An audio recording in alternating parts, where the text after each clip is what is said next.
Queridos amigos, muy buenas noches. Qué rico estar con ustedes en esta clase de Biblia, hoy 14 de octubre, vísperas de nuestra Santa Madre Teresa de Jesús, nuestra fundadora de los Carmelitas Descalzos. Una mujer que se abre a una experiencia de Dios, una necesidad impresionante de responderle a ese amor de Dios. Y Dios la va llevando a hacer construcción de comunidad, a construir y a refundar la Orden de Carmelo, a generar una experiencia totalmente novedosa, una experiencia donde ella sienta que lo que está haciendo lo hace para agradar a Dios. Y hace todo ese trabajo de transformación interior, un trabajo que va llevando a sus hijas a este camino de encuentro con Dios. Y a nosotros los carmelitas descalzos, las religiosas de clausura, a nosotros de vida activa, nos permite beber de una espiritualidad que hace posible que nuestra vida sea una constante dinamismo en este Dios que todos los días tiene la capacidad enorme de sorprendernos. Un abrazo muy especial que esta Santa Madre Teresa de Jesús que nos enseña que el amor todo lo puede, que el amor es el centro y esencia de la vida, que cuando uno ama todo le está permitido en la vida, todo lo que genera la ayuda a los demás, que no hay distinción y no hay ni siquiera lo que aparece hoy en el texto que quiero compartir con ustedes en la carta, los Hechos de los Apóstoles, que no hay distinción de nada, o sea, ayudamos a todos los seres humanos. En la medida en que cada ser humano que quiera amar, tenemos un mensaje de parte del corazón de Dios para que podamos amar profundamente. Para esta santa, que es la Santa Madre de nosotros, que estamos de fiesta mañana, que es nuestra Santa Fundadora, para todos los que nos están viendo a través de nuestras redes sociales en nuestra casa de Monticello, que podamos vivir intensamente la celebración de mañana aquí en la casa. A las 6 de la tarde tenemos la hora santa y a las 6:30 la Santa Eucaristía en la solemnidad de la fiesta de nuestra Santa Madre, doctora en la Iglesia, Santa Teresa de Jesús. Una invitación muy especial, que ella nos enseñe, como decía ella ahorita, nos enseñe cada día más a ser más humanos sin olvidarnos que el corazón y la vida están puestas en las manos de Dios. Hoy voy a hablar con ustedes un tema que me apasiona, un tema que aunque uno lo lea y se los voy a leer a ustedes, me parece que después de la experiencia de resurrección del Señor, uno piensa que Pedro ya no tiene tantos escrúpulos, que Pedro ya se deja llevar por la presencia del Espíritu Santo, y es verdad, se deja llevar algunas veces. Después de haber visto la resurrección en Jope de Tabitá, una de las cosas que más me impresiona a mí es cómo nos cuesta hacer a cada ser humano esa transformación interior de entender que no hay distinción para Dios de nadie, o sea, que todos los seres humanos somos hijos de Dios, que evangelizar al otro y llevar el mensaje de la palabra al otro no es porque yo crea que tenga la razón, sino porque yo aprendo también del otro.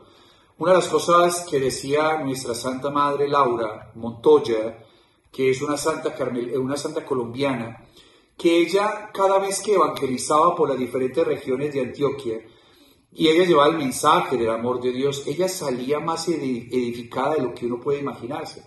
Cuando uno se sienta a hablar con alguien, hermanos, y cuando uno se sienta por la gracia de Dios o busca una confesión, o ustedes que me están oyendo que generalmente pertenecen a grupos parroquiales, pastorales, o están unidos a alguna experiencia de crecimiento espiritual, una de las cosas que más aprende uno en la vida, que es un acto de humildad realmente, es que ni siquiera nosotros los sacerdotes nos las sabemos todas. O sea, uno cada vez que se encuentra con alguien, cada vez que alguien se acerca a uno, así sea un pedirle un consejo o ayudarle en una confesión, lo único que uno se encuentra realmente son seres humanos que tienen muchas hambre y sed de Dios, pero uno se queda edificado realmente cuando ese ser humano le abre el corazón y le va mostrando cómo la fe le ha ayudado a transformar realmente su vida en una experiencia del amor profundo con Jesús.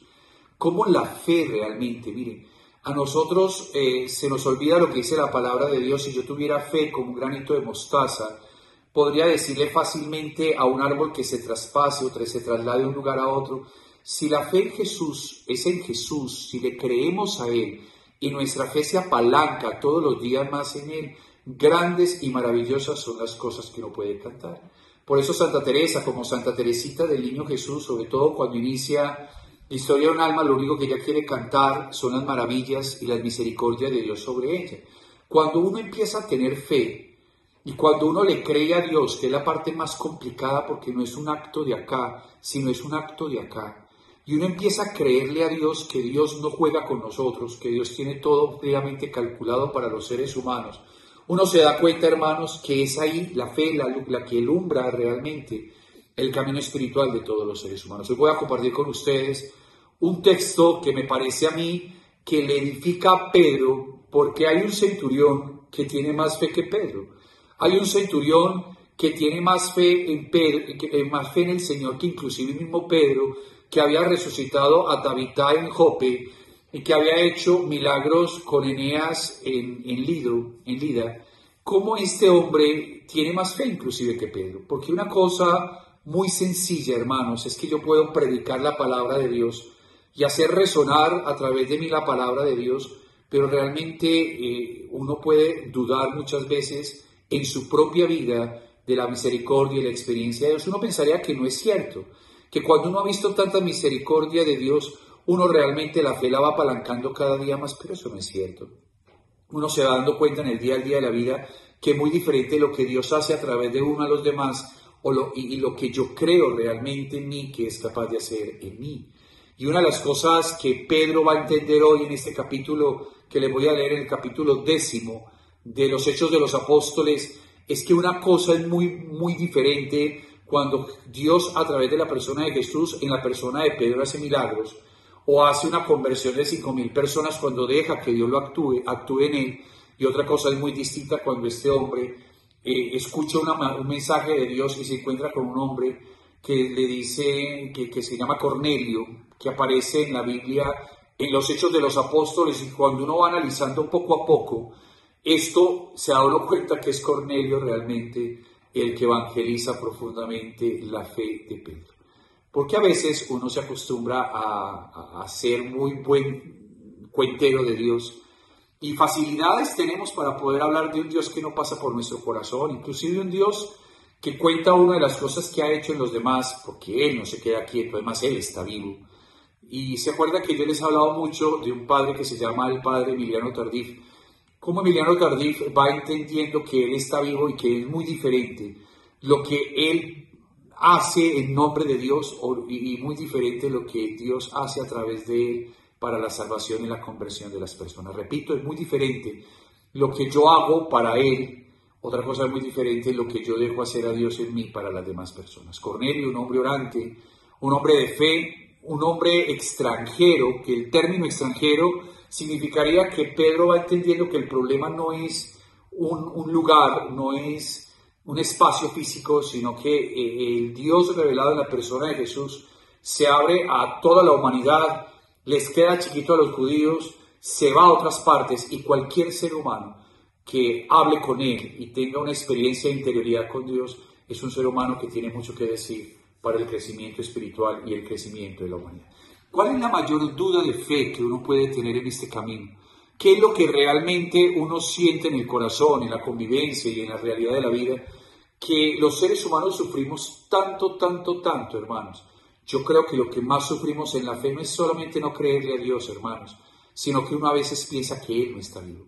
Mira, es tan fundamental que Pablo, cuando aparezca ya la figura de Pablo, a mediados de este texto de los Hechos de los Apóstoles, y empecemos a analizar las cartas de San Pablo más adelante, la carta a los Corintios, las cartas a los Gálatas, que estamos leyendo inclusive todas las mañanas ahora en la liturgia de la Eucaristía, nos damos cuenta que la preocupación de Pablo es eso, la preocupación de Pablo es, no podemos actuar como si Jesús no estuviera vivo. No podemos actuar como si Jesús no estuviera vivo.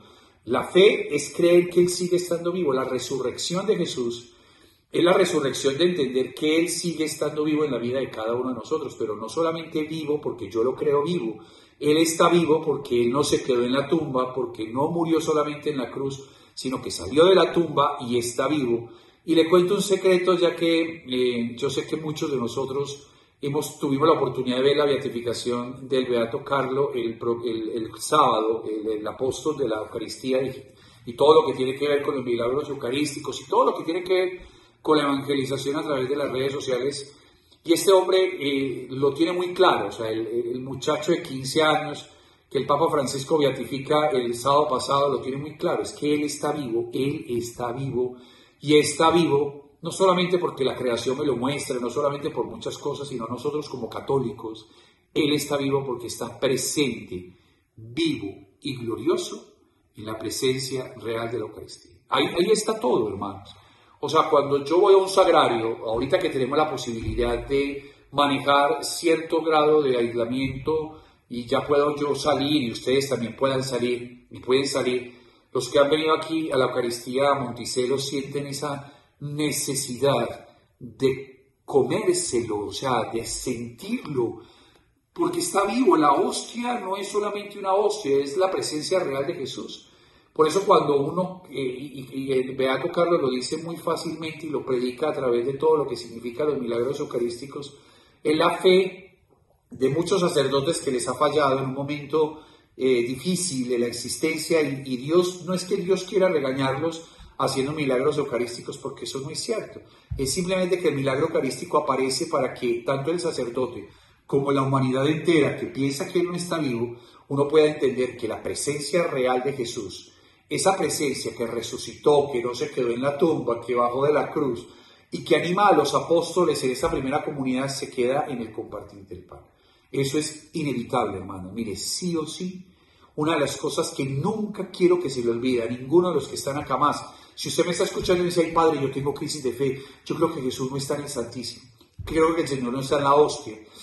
Yo le digo y le digo de corazón, mire, pídale a Él que le haga sentir su presencia eucarística y verá que uno sí se da cuenta que a la final era simplemente patadas de ahogado. Él está en la hostia consagrada y cada vez, y por eso el beato del sábado Carlos decía, es que es imposible no sentirlo, es imposible no sentir todo lo que atomiza a Dios en una hostia consagrada, el universo entero, el amor entero condensado en una pequeña hostia, para que usted y yo podamos compartir de lo que significa la presencia real de Jesús en la Eucaristía. Entonces, si de alguna manera, yo sé que hay muchos que nos hace falta, y aquí mucha gente dice, Padre, qué rico estar un momentico en el sagrario, ya es tiempo de que así como sacamos el espacio y nos cuidamos cada uno de nosotros en este tiempo de aislamiento, también tengo yo tiempo y la responsabilidad de saber que yo puedo venir a rezar aquí, o puedo ir a tu parroquia, o puedo venir a la Eucaristía teniendo todos los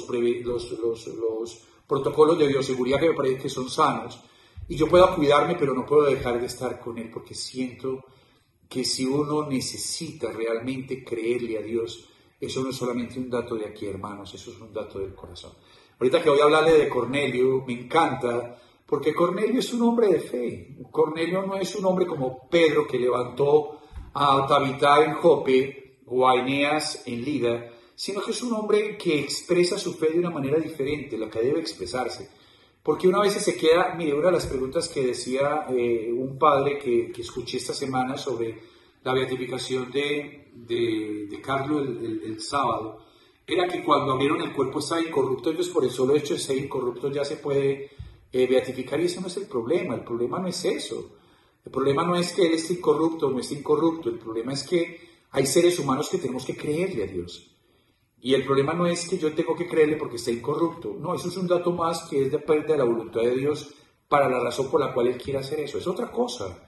Es la cosa de poder entender, hermanos, que una muy diferente, hermanos, es que uno hable de Dios. Y como dice la palabra de Dios en los evangelios, que nuestras obras saben de lo que significa Él. Muéstrame tu fe sin obras, que yo a través de las obras te mostraré mi fe. Y Cornelio no habla tan bonito como Pedro, no habla con esa elegancia con que habla Pedro, ni siquiera es un evangelizador realmente, es un hombre piadoso, pero hace algo que nos demuestra a usted y a mí que es muy fácil hablar de Dios, pero que nuestros actos tienen que hablar de Él realmente. Y los actos no es que estemos aburridos, tristes, depresivos, no. Eso hace parte de la naturaleza. Nuestros actos hacen parte de lo que yo soy capaz de superarme a mí mismo y ayudarle a los demás con la presencia y la misericordia de Dios. Hace unos días Alguien me preguntaba, padre, entonces si uno está deprimido es porque Dios no está en su corazón. No, no es verdad. Puede ser, se le combinó muchas cosas en la cabeza, pero que de ahí en adelante para salir lo necesitemos a Él y a otras personas que nos ayuden es distintísimo. O sea, la obra que muestra que yo tengo a Jesús en mi corazón, no es solamente que yo estoy ayudando a los demás, que yo me mantenga dando limosnas, orando, o que yo no guarde en mi corazón resentimiento, ni siquiera miedo.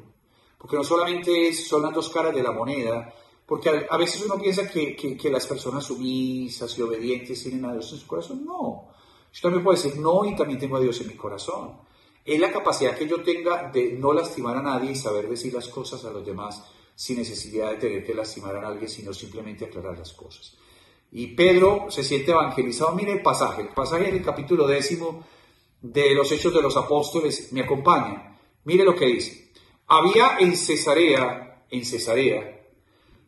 un hombre llamado Cornelio, centurión de la corte itálica,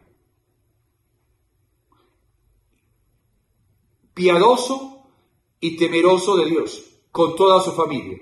Daba muchas limosnas al pueblo y continuamente oraba a Dios. Empieza la introducción del capítulo 10, mostrando que hay un Cornelio que hace parte de la corte, o sea, más o menos como que hacía parte, era un romano, que vivía en Cesarea, vivía lejos, y era un hombre piadoso, era un hombre bueno, un hombre que le ayudaba a la gente, un hombre que oraba a Dios y tenía temor de Dios. Cuando uno habla y dice, padre, ¿qué significa temor de Dios?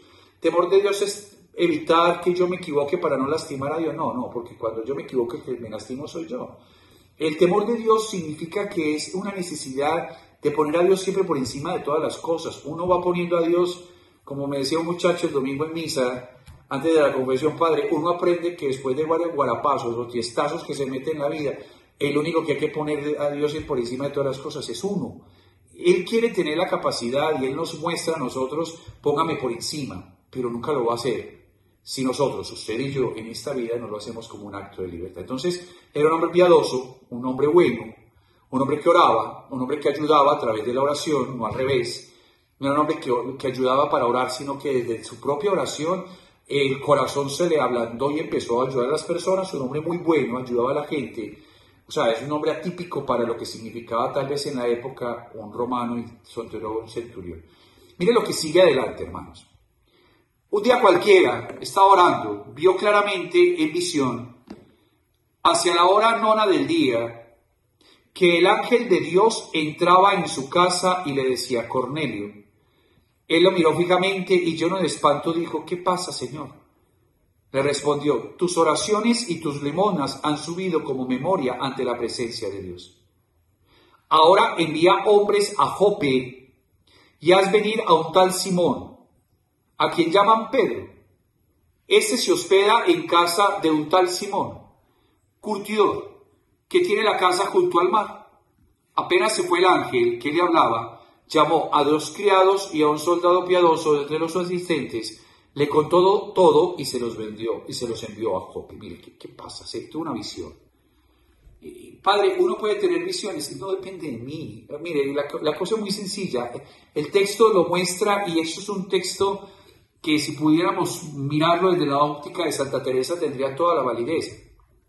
Santa Teresa dice que las cosas de Dios uno no las busca, Él llega. O sea, yo quiero tener una visión, yo quiero verlo, nunca lo va a ver. Yo quiero soñar con mi papá, nunca lo va a soñar. Yo quiero tener un don de lengua, no, yo quiero predicar, nunca lo voy a hacer. Porque cuando San Pablo dice, aspiren a los carismas mejores, y les voy a hablar un carisma mejor, que es el amor, y uno puede decir, entonces, ¿qué le pido yo al Señor? Simplemente le pido al Señor que su presencia me llene. Y Cornelio no estaba buscando absolutamente nada, estaba orando a la hora nona, 2 de la tarde, estaba orando común y corriente, como seguramente cualquier día estaba orando desprevenido, hablando con Dios sin necesidad de nada, y tuvo una visión que no dependía de él, una visión que depende de Dios. Por eso cada vez que uno camina en este camino de Dios, uno por más que trate de buscar cosas, uno no los va a encontrar hasta que no deje a Dios actuar en nosotros. Y cuando uno deja a Dios actuar en nosotros, se da cuenta que las cosas muchas veces se limitan desde el cielo, es por la ansiedad y la terquedad de nosotros de querer tener las cosas ya. Mire, cuando uno es tan inmediato en la vida y cuando uno se acostumbra a conseguir todo ya y uno le falta esperar o le cuesta mucho volver a empezar de cero, que ahorita En este tiempo muchas personas han empezado de cero otra vez y no importa la edad que tengan, les toca volver a empezar, no solamente a nivel emocional, a nivel económico, sino otra vez a través de una enfermedad. Y uno se da cuenta que a veces uno no es el que busca las cosas y más en Dios, uno solamente se sienta a orar y el día menos pensado, a la hora menos pensada, cuando Dios tenga designado, eso llega. Y le llegó a él una visión que lo impactó mucho porque lo asustó, dice la palabra de Dios. Cornelio orando a las 2 de la tarde en un centurión, y en la visión le habla de un tal Simón que se llama Pedro, que el ángel estaba diciendo de parte de Dios, oiga, mándelo a llamar a su casa, que lo necesito en su casa. Pero miren el dato que me parece muy bonito. El ángel le dice, tus oraciones y tus limosnas han subido como memorial ante la presencia de Dios. Ay, eso sí me encanta eso. Mire, cuando uno hace algún tipo de ofrenda a Dios y lo hace con una intención diferente de ayudar a alguien, eso no tiene ningún validez, sino que le ayudamos a alguien. Uno siempre espera la retribución de las cosas que uno haga por Dios. No. Mire, cuando uno va creciendo espiritualmente, si yo le doy algo a alguien, yo lo doy porque el otro lo necesita, porque es mi labor. Yo no espero nada de retribución, la retribución va a llegar si la necesita, si Dios cree que es necesario, pero uno la espera, uno sabe que va a llegar si necesita o si no necesita, pero que ya llegó en nosotros la mayor alegría posible y es ayudar a otra persona. Este hombre no pedía absolutamente nada a cambio, o sea, él no hacía las oraciones y las ofrendas pidiendo a Dios algo, sino que lo hacía simplemente porque había algo que lo necesitaba y era su labor como ser humano poder suplir y ayudar a las necesidades del otro. O sea, hace unos días yo escuchaba a alguien que sacó un poco de ropa de la casa y decía, padre, yo voy a sacar para que me llegue mejor ropa. Y si no le llega, entonces todo lo que le está entregando a los pobres no tiene sentido, ¿verdad? Uno no espera nada de Dios, tal vez su misericordia. Cada vez que uno hace algo por alguien, uno sabe que lo está haciendo porque el otro lo necesita y él lo está viendo. Y el Padre que está viendo en los secretos te lo recompensará con la vida eterna, contigo, para tus hijos, para alguien. Te dará algo, no sé, o no, o te dará su presencia, que creo que es lo más importante de la vida. Este hombre ayudaba mucho cuando le dice, mire, todo lo que has hecho, cuando no has hecho nada esperando nada a cambio, ni siquiera el reconocimiento de los humanos, que esa parte sí es muy importante, hermanos. Ojalá nosotros aprendiéramos a hacer algo por alguien sin necesidad de que nadie se diera cuenta. O sea, nosotros tenemos que decir, ayudamos, ayude ya, y acompañamos, acompañen ya.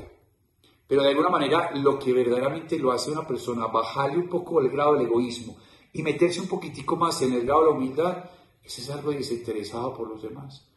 Este Cornelio lo hacía desinteresado por los demás y mire todas las bendiciones que recibe. Pero mire lo que sigue, a mí me encanta esto.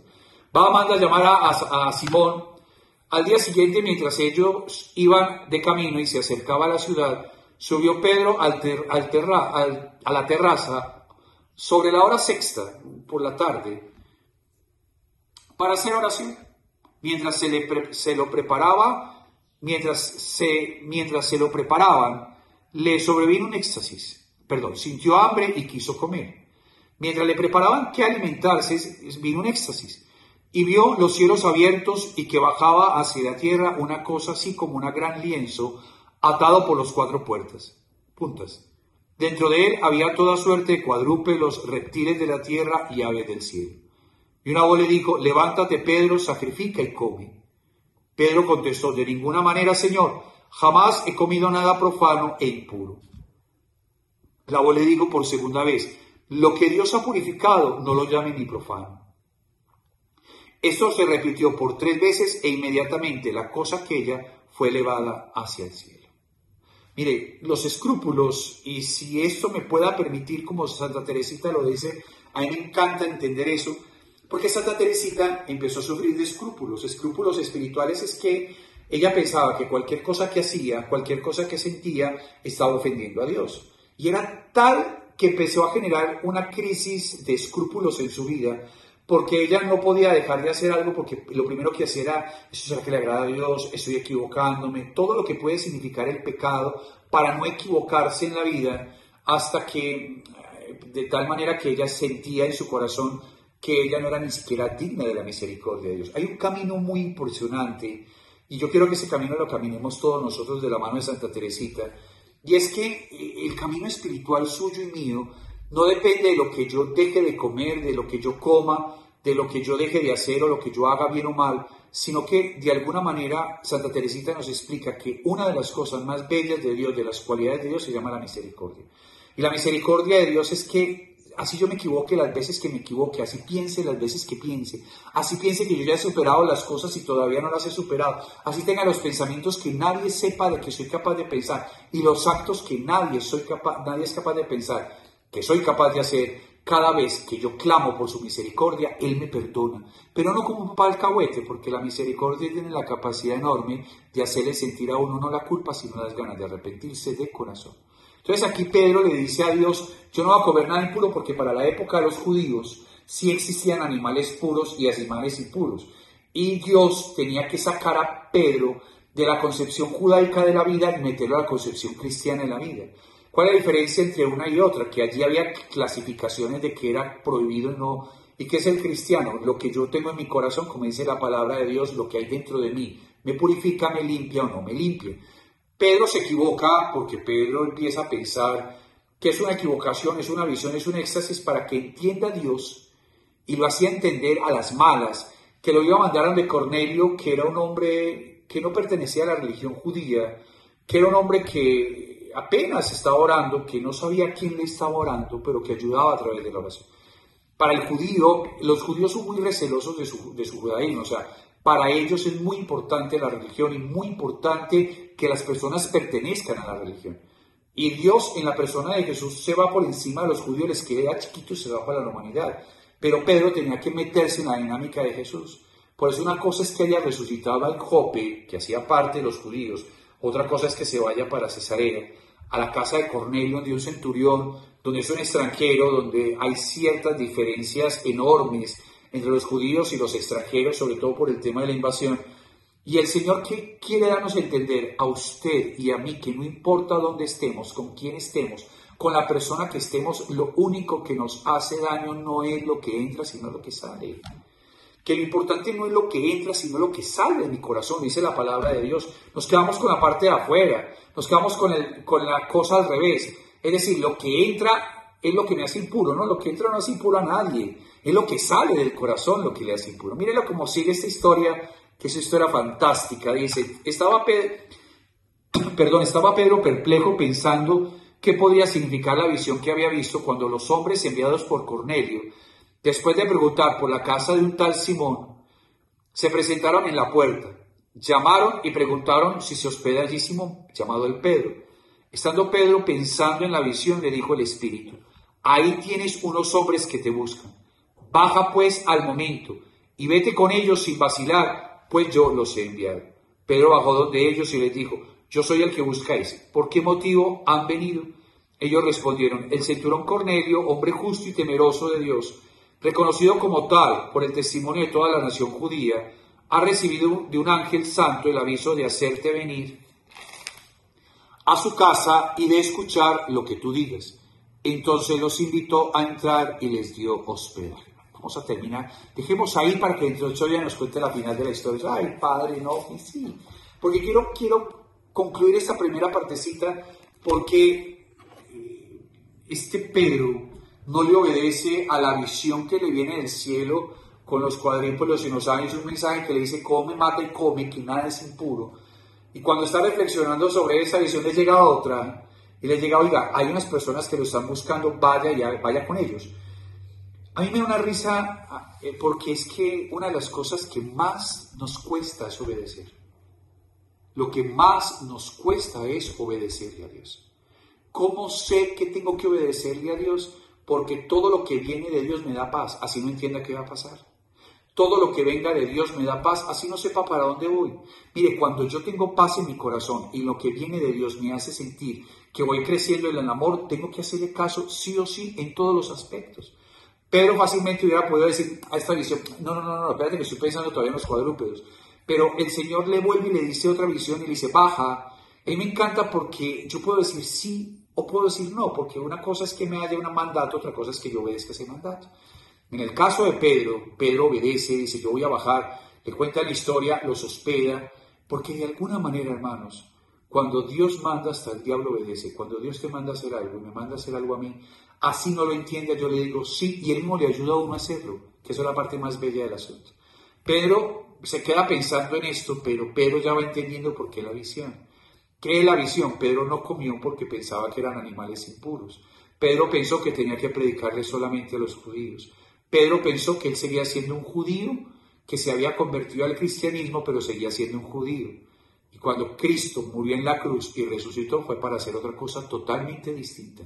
Una cosa totalmente diferente, donde no excluye a nadie, donde todos estamos llamados al reino. Mire la misa del domingo, el Evangelio, cuando le dice al Señor, llame a todos los buenos y malos, y es que la mesa de los pecadores, la mesa del sacrificio del amor, siempre el lugarcito de esa mesa tenemos para usted y para mí reservados desde la eternidad.